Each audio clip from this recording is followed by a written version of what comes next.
Cuando leemos el Evangelio de Marcos, rápidamente descubrimos que no solamente es un relato de milagros o de acontecimientos, sino que en él hay una invitación directa a seguir a Jesús. Y hoy quiero hablarte de un tema central en este Evangelio, y es acerca del costo y la naturaleza del verdadero discipulado.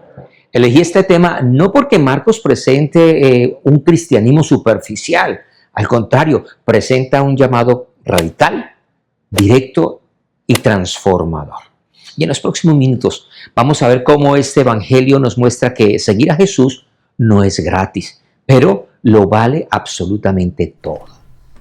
En este video veremos cómo Marcos desarrolla este tema a través de 4 pasajes clave y cómo nos presentan una comprensión más profunda de lo que implica seguir a Cristo. Hablemos del llamado inicial. Y todo comienza en Marcos capítulo 1. Jesús está caminando junto al mar y ve a Simón y a Andrés y tanta gente allí y les hace una invitación a estos pescadores comunes diciéndoles: venid en pos de mí. Y el texto dice algo impresionante. Dice que y dejándolo todo, dejando sus redes, le siguieron. Lo hicieron sin negociar. Lo hicieron sin preguntar, lo hicieron sin ningún tipo de objeción ni de condición. Ellos lo dejaron todo. ¿Para qué? Para seguir a alguien que apenas empezaban a conocer. Y aquí aprendemos algo clave. Primero que todo, que el discipulado comienza con una respuesta inmediata, pero también el discipulado comienza con una renuncia real y radical. Jesús no llamó a admiradores, Jesús llamó a seguidores. Y esto tiene una explicación, porque Jesús no nos está invitando a nosotros a admirarlo solamente, sino a seguirlo. Los discípulos, al dejar sus redes, están mostrando entonces esa renuncia inicial.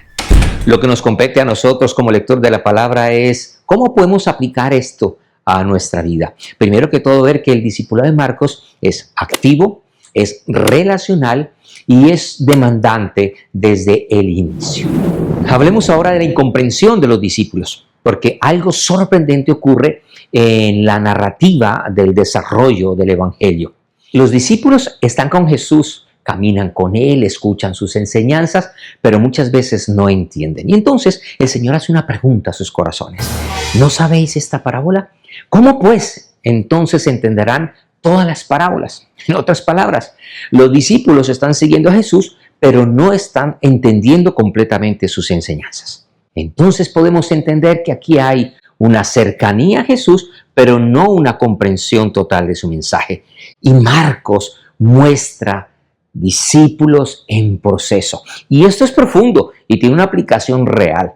¿Por qué? Porque el discipulado no es un proceso de perfección inmediata. Por el contrario, es un proceso de formación progresiva. Es caminar con Jesús mientras Él está transformando nuestra manera de pensar, de ver y de vivir. Llegamos entonces al punto de quiebre del discipulado. Todo cambia en Marcos capítulo 8. Aquí llegamos al corazón del evangelio. Y Jesús ya no solamente está llamando a la gente a seguirle, ahora está definiendo lo que realmente significa ser un discípulo suyo y dice, por ejemplo: si alguno quiere venir en pos de mí, niéguese a sí mismo, tome su cruz y sígueme. Y esto es radical. Negarse a uno mismo no es mejorarse, no es reformarse, es rendirse. Tomar su cruz no es un símbolo religioso, es una imagen de muerte.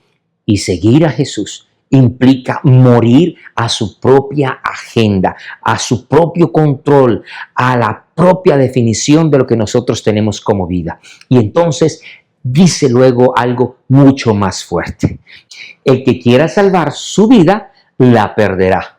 Pero el que pierda su vida por causa de mí y del evangelio, la salvará. Y aquí está la paradoja del reino. Para vivir, tienes que rendirte, pero para ganar, tienes que perder. Y aquí entonces encontramos la conexión con lo que hemos aprendido. Encontramos el centro teológico del discipulado en el Evangelio según San Marcos. El discipulado no es comodidad, El discipulado es una rendición total. Hablemos finalmente del valor del alma y la lealtad hacia el Señor Jesús.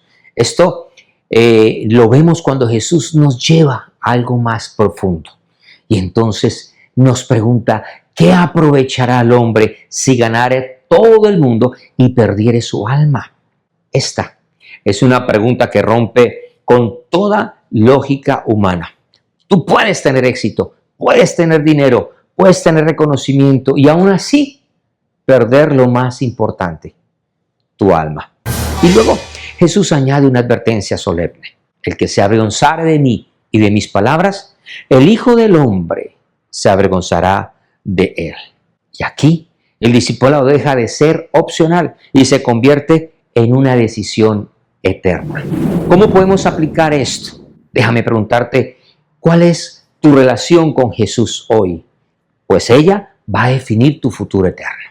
En Marcos, el discipulado no se presenta como un camino de éxito, sino como un camino de sufrimiento que refleja el mismo caminar que tuvo Jesús. Y esto confirma que el Evangelio no solamente presenta quién es Jesús, sino también qué significa verdaderamente seguirlo. El Evangelio de Marcos nos confronta a una verdad directa y poderosa. Seguir a Jesús no es solo una decisión emocional, sino una entrega total. No se trata solamente de creer en Jesús, sino de seguirle. No se trata solamente de escuchar su voz, sino de obedecerla. No se trata solo de admirar su vida, sino de entregar la nuestra. El discipulado implica dejar, aprender, negar y perseverar. Pero también implica ver el reino de Dios obrando con poder. La pregunta que Marcos deja en el aire es profundamente personal, pero inevitable. ¿Estamos dispuestos a seguir a Jesús en sus términos o solo en los nuestros? Porque servir al Maestro nos va a costar todo, pero también nos dará todo. La decisión es tuya.